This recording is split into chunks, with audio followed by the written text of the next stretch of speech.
Little Women, by Louisa May Alcott. Chapter 1. Christmas won't be Christmas without any presents, grumbled Joe, lying on the rug. It's so dreadful to be poor, sighed Meg, looking down at her old dress. I don't think it's fair for some girls to have plenty of pretty things, and other girls nothing at all, added little Amy, with an injured sniff. We've got father and mother, and each other, said Beth contentedly from her corner. The four young faces on which the firelight shone brightened at the cheerful words, but darkened again as Joe said sadly, we haven't got father, and shall not have him for a long time. She didn't say perhaps never, but each silently added it, thinking of father far away, where the fighting was. Nobody spoke for a minute, then Meg said in an altered tone, you know the reason mother proposed not having any presents this Christmas was because it is going to be a hard winter for everyone, and she thinks we ought not to spend money for pleasure, when our men are suffering so in the army. We can't do much, but we can make our little sacrifices and ought to do it gladly. But I am afraid I don't. And Meg shook her head as she thought regretfully of all the pretty things she wanted. But I don't think the little we should spend would do any good. We've each got $1, and the army wouldn't be much helped by our giving that. I agree not to expect anything from mother or you, but I do want to buy Undine and Sintram for myself. I've wanted it so long, said Joe, who was a bookworm. I plan to spend mine in new music, said Beth, with a little sigh which no one heard but the hearth brush and kettle holder. I shall get a nice box of Faber's drawing pencils. I really need them, said Amy decidedly. Mother didn't say anything about our money, and she won't wish us to give up everything. Let's each buy what we want, and have a little fun. I'm sure we work hard enough to earn it, cried Joe, examining the heels of her shoes in a gentlemanly manner. I know I do, teaching those tiresome children nearly all day, when I'm longing to enjoy myself at home, began Meg, in the complaining tone again. You don't have half such a hard time as I do, said Joe. How would you like to be shut up for hours with a nervous, fussy old lady, who keeps you trotting, is never satisfied, and worries you till you're ready to fly out the window or cry? It's naughty to fret, but I do think washing dishes and keeping things tidy is the worst work in the world. It makes me cross, and my hands get so stiff, I can't practice well at all. And Beth looked at her rough hands with a sigh that anyone could hear that time. I don't believe any of you suffer as I do, cried Amy, for you don't have to go to school with impertinent girls, who plague you if you don't know your lessons, and laugh at your dresses, and label your father if he isn't rich, and insult you when your nose isn't nice. If you mean libel, I'd say so, and not talk about labels, as if Papa was a pickle bottle, advised Joe, laughing. I know what I mean, and you needn't be satirical about it. It's proper to use good words, and improve your vocabulary, returned Amy, with dignity. Don't peck at one another, children. Don't you wish we had the money Papa lost when we were little, Joe? Dear me, how happy and good we'd be, if we had no worries, said Meg, who could remember better times. You said the other day you thought we were a deal happier than the King children, for they were fighting and fretting all the time, in spite of their money. So I did, Beth. Well, I think we are, for though we do have to work, we make fun of ourselves, and are a pretty jolly set, as Joe would say. Joe does use such slang words, observed Amy, with a reproving look at the long figure stretched on the rug. Joe immediately sat up, put her hands in her pockets, and began to whistle. Don't, Joe, it's so boyish. That's why I do it. I detest rude, unladylike girls. I hate affected, niminy-piminy chits. Birds in their little nests agree, sang Beth, the peace-mac, with such a funny face that both sharp voices softened to a laugh, and the pecking ended for that time. Really, girls, you are both to be blamed, said Meg, beginning to lecture in her elder sisterly fashion. You are old enough to leave off boyish tricks, and to behave better, Josephine. It didn't matter so much when you were a little girl, but now you are so tall, and turn up your hair, you should remember that you are a young lady. I'm not, and if turning up my hair makes me one, I'll wear it in 2 tails till I'm 20, cried Joe, pulling off her net, and shaking down a chestnut mane. I hate to think I've got to grow up, and be Miss March, and wear long gowns, and look as prim as a China Aster. It's bad enough to be a girl, anyway, when I like boys' games and work and manners. I can't get over my disappointment in not being a boy, and it's worse than ever now, for I'm dying to go and fight with Papa, and I can only stay home and knit, like a poky old woman." And Jo shook the blue army sock till the needles rattled like castanets, and her ball bounded across the room. "Poor Jo, it's too bad, but it can't be helped. So you must try to be contented with making your name boyish, and playing brother to us girls," said Beth, stroking the rough head with a hand that all the dishwashing and dusting in the world could not make ungentle in its touch. "As for you, Amy," continued Meg, "you are altogether too particular and prim. Your airs are funny now, but you'll grow up an affected little goose, if you don't take care. I like your nice manners and refined ways of speaking, when you don't try to be elegant, but your absurd words are as bad as Jo's slang." "If Jo is a tomboy and Amy a goose, what am I, please?" asked Beth, ready to share the lecture. "You're a dear, and nothing else," answered Meg warmly, and no one contradicted her, for the mouse was the pet of the family. As young readers like to know how people look, we will take this moment to give them a little sketch of the four sisters, who sat knitting away in the twilight, while the December snow fell quietly without, and the fire crackled cheerfully within. It was a comfortable room, though the carpet was faded and the furniture very plain, for a good picture or two hung on the walls, books filled the recesses, chrysanthemums and Christmas roses bloomed in the windows, and a pleasant atmosphere of home peace pervaded it. Margaret, the eldest of the four, was 16, and very pretty, being plump and fair, with large eyes, plenty of soft brown hair, a sweet mouth, and white hands, of which she was rather vain. 15-year-old Jo was very tall, thin, and brown, and reminded one of a colt, for she never seemed to know what to do with her long limbs, which were very much in her way. She had a decided mouth, a comical nose, and sharp, grey eyes, which appeared to see everything, and were by turns fierce, funny, or thoughtful. Her long, thick hair was her one beauty, but it was usually bundled into a net, to be out of her way. Round shoulders had Jo, big hands and feet, a flyaway look to her clothes, and the uncomfortable appearance of a girl who was rapidly shooting up into a woman and didn't like it. Elizabeth, or Beth, as everyone called her, was a rosy, smooth-haired, bright-eyed girl of 13, with a shy manner, a timid voice, and a peaceful expression which was seldom disturbed. Her father called her a little Miss Tranquility, and the name suited her excellently, for she seemed to live in a happy world of her own, only venturing out to meet the few whom she trusted and loved. Amy,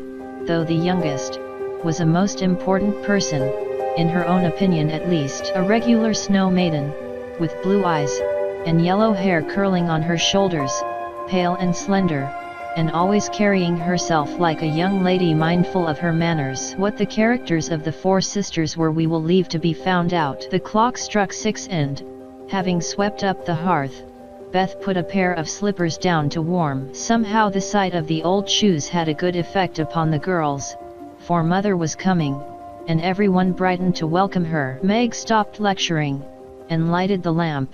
Amy got out of the easy chair without being asked, and Jo forgot how tired she was as she sat up to hold the slippers nearer to the blaze. "They are quite worn out. Marmee must have a new pair." "I thought I'd get her some with my dollar," said Beth. "No, I shall," cried Amy. "I'm the oldest," began Meg, but Jo cut in with a decided, "I'm the man of the family now Papa is away, and I shall provide the slippers, for he told me to take special care of Mother while he was gone." "I'll tell you what we'll do," said Beth. "Let's each get her something for Christmas. Land not get anything for ourselves." "That's like you, dear." "What will we get?" exclaimed Jo. Everyone thought soberly for a minute, then Meg announced, as if the idea was suggested by the sight of her own pretty hands, "I shall give her a nice pair of gloves." "Army shoes, best to be had," cried Jo. "Some handkerchiefs, all hemmed," said Beth. "I'll get a little bottle of cologne. She likes it, and it won't cost much, so I'll have some left to buy my pencils," added Amy. "How will we give the things?" asked Meg. "Put them on the table, and bring her in and see her open the bundles. Don't you remember how we used to do on our birthdays?" answered Joe. I used to be so frightened when it was my turn to sit in the chair with the crown on, and see you all come marching round to give the presents, with a kiss. I liked the things and the kisses, but it was dreadful to have you sit looking at me while I opened the bundles, said Beth, who was toasting her face and the bread for tea at the same time. Let Marmee think we are getting things for ourselves, and then surprise her. We must go shopping tomorrow afternoon, Meg. There is so much to do about the play for Christmas night, said Joe, marching up and down, with her hands behind her back, and her nose in the air. I don't mean to act any more after this time. I'm getting too old for such things, observed Meg, who was as much a child as ever about dressing up frolics. You won't stop, I know, as long as you can trail round in a white gown with your hair down, and wear gold paper jewelry. You are the best actress we've got, and there'll be an end of everything if you quit the boards, said Joe. We ought to rehearse tonight. Come here, Amy, and do the fainting scene, for you are as stiff as a poker in that. I can't help it. I never saw anyone faint, and I don't choose to make myself all black and blue, tumbling flat as you do. If I can go down easily, I'll drop. If I can't, I shall fall into a chair and be graceful. I don't care if Hugo does come at me with a pistol, returned Amy, who was not gifted with dramatic power, but was chosen because she was small enough to be borne out shrieking by the villain of the piece. Do it this way. Clasp your hands so, and stagger across the room, crying frantically, Roderigo, save me, save me, and away went Joe, with a melodramatic scream which was truly thrilling. Amy followed, but she poked her hands out stiffly before her, and jerked herself along as if she went by machinery, and her ow was more suggestive of pins being run into her than of fear and anguish. Joe gave a despairing groan, and Meg laughed outright,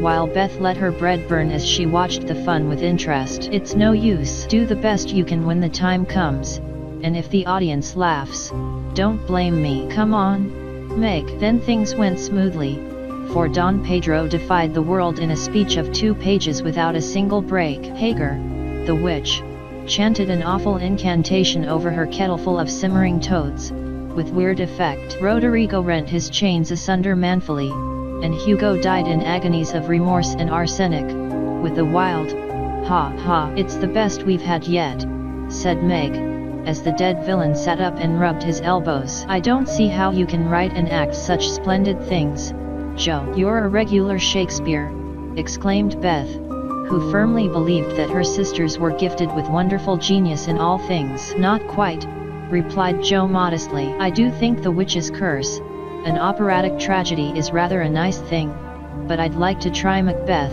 if we only had a trapdoor for Banquo. I always wanted to do the killing part. Is that a dagger that I see before me?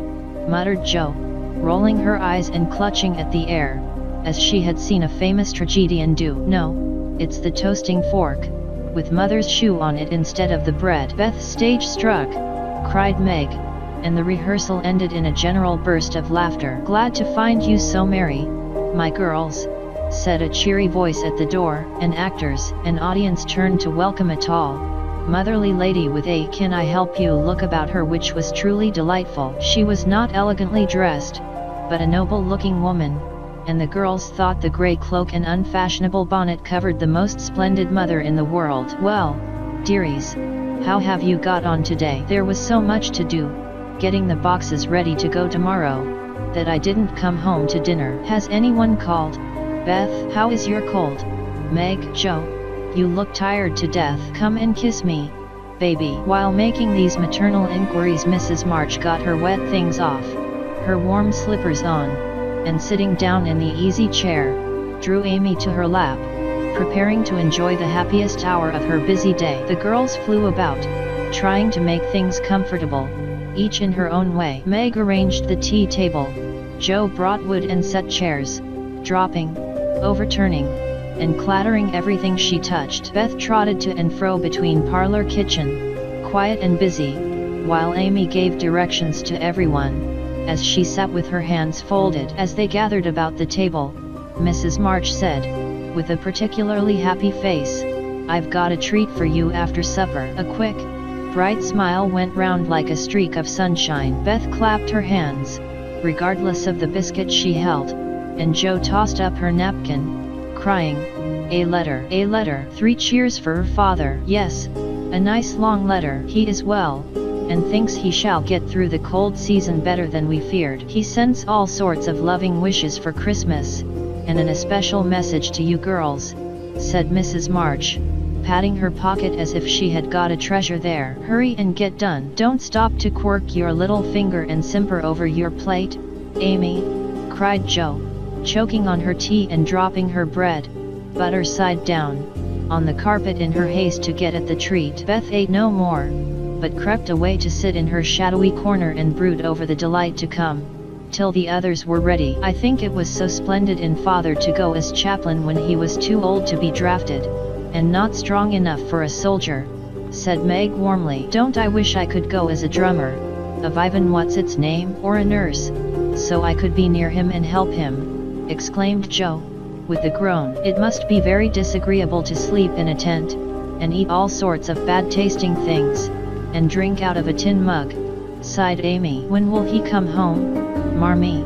asked Beth, with a little quiver in her voice. "Not for many months, dear, unless he is sick. He will stay and do his work faithfully as long as he can, and we won't ask for him back a minute sooner than he can be spared. Now come and hear the letter." They all drew to the fire, Mother in the big chair with Beth at her feet, Meg and Amy perched on either arm of the chair, and Jo leaning on the back, where no one would see any sign of emotion if the letter should happen to be touching. Very few letters were written in those hard times that were not touching, especially those which fathers sent home. In this one little was said of the hardships endured, the dangers faced, or the homesickness conquered. It was a cheerful, hopeful letter, full of lively descriptions of camp life, marches, and military news, and only at the end did the writer's heart overflow with fatherly love and longing for the little girls at home. "Give them all of my dear love and a kiss. Tell them I think of them by day,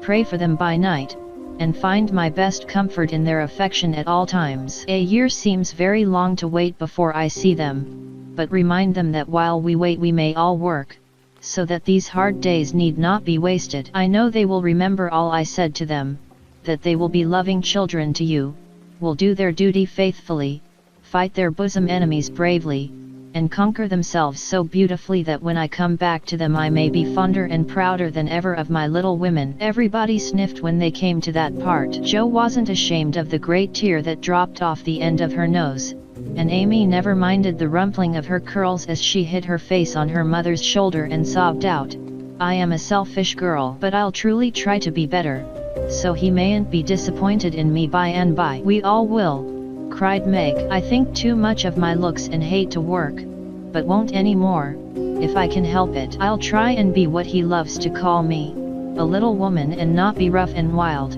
but do my duty here instead of wanting to be somewhere else," said Jo, thinking that keeping her temper at home was a much harder task than facing a rebel or two down south. Beth said nothing, but wiped away her tears with the blue army sock and began to knit with all her might, losing no time in doing the duty that lay nearest her, while she resolved in her quiet little soul to be all that father hoped to find her when the year brought round the happy coming home. Mrs. March broke the silence that followed Jo's words, by saying in her cheery voice, "Do you remember how you used to play Pilgrim's Progress when you were little things? Nothing delighted you more than to have me tie my piece bags on your backs for burdens, give you hats and sticks and rolls of paper, and let you travel through the house from the cellar, which was the city of destruction, up, to the housetop, where you had all the lovely things you could collect to make a celestial city. What fun it was, especially going by the lions, fighting Apollyon, and passing through the valley where the hobgoblins were,"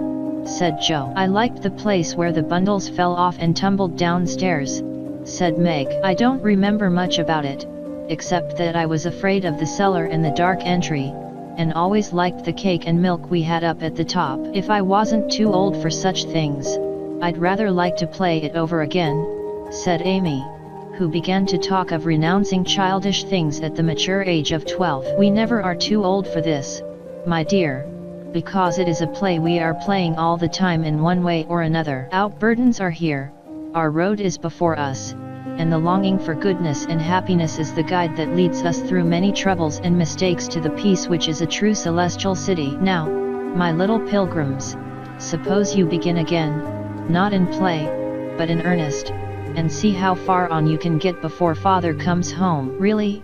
Mother, where are our bundles? Asked Amy, who was a very literal young lady. Each of you told what your burden was just now, except Beth. I rather think she hasn't got any, said her mother. Yes, I have. Mine is dishes and dusters, and envying girls with nice pianos, and being afraid of people. Beth's bundle was such a funny one that everybody wanted to laugh, but nobody did, for it would have hurt her feelings very much. Let us do it, said Meg thoughtfully. It is only another name for trying to be good, and the story may help us, for though we do want to be good, it's hard work and we forget, and don't do our best. We were in the slough of despond tonight, and mother came and pulled us out as help did in the book. We ought to have our roll of directions, like Christian. What shall we do about that? Asked Joe, delighted with the fancy which lent a little romance to the very dull task of doing her duty. Look under your pillows Christmas morning, and you will find your guidebook, replied Mrs. March. They talked over the new plan while old Hannah cleared the table, then out came the 4 little work baskets, and the needles flew as the girls made sheets for Aunt March. It was uninteresting sewing, but tonight no one grumbled. They adopted Joe's plan of dividing the long seams into 4 parts, and calling the quarters Europe, Asia, Africa, and America, and in that way got on capitally, especially when they talked about the different countries as they stitched their way through them. At 9 they stopped work, and sang, as usual, before they went to bed. No one but Beth could get much music out of the old piano, but she had a way of softly touching the yellow keys and making a pleasant accompaniment to the simple songs they sang. Meg had a voice like a flute, and she and her mother led the little choir. Amy chirped like a cricket, and Joe wandered through the airs at her own sweet will, always coming out at the wrong place with a croak or a quaver that spoiled the most pensive tune. They had always done this from the time they could lisp. Crinkle, crinkle, it'll tar, and it had become a household custom, for the mother was a born singer. The first sound in the morning was her voice as she went about the house singing like a lark, and the last sound at night was the same cheery sound, for the girls never grew too old for that familiar lullaby.